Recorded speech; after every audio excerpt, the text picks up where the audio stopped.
Prayers in wars are very often not heard by God, and the reason why is they're not in harmony with love most of the time.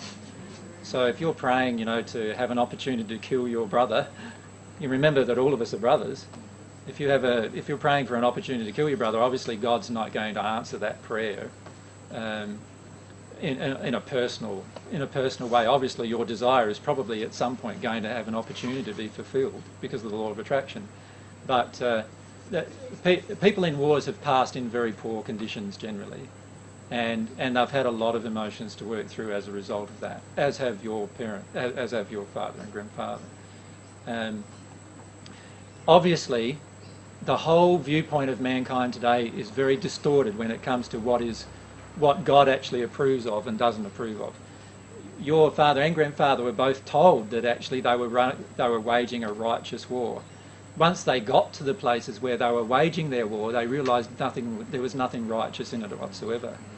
But now they felt like they just had to do it, And so they've had quite a lot of really hard emotions to work through as a result of that. And that's a sad legacy of war. And generationally that gets passed down to us too.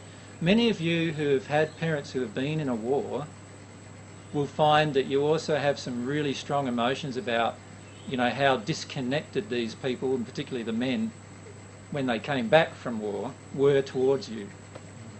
And many of the men were so injured emotionally during warfare that they could no longer connect even with their family anymore. And this is what we now term post-traumatic stress syndrome and a lot of those kind of syndromes. In reality, it's because of the damage that's done to our own soul is so great during those things that we do that we shut ourselves down on so many levels that we can't reopen ourselves without feeling the distress of all the things we've done. And so many of the men in that state never open themselves again until they pass into the spirit world.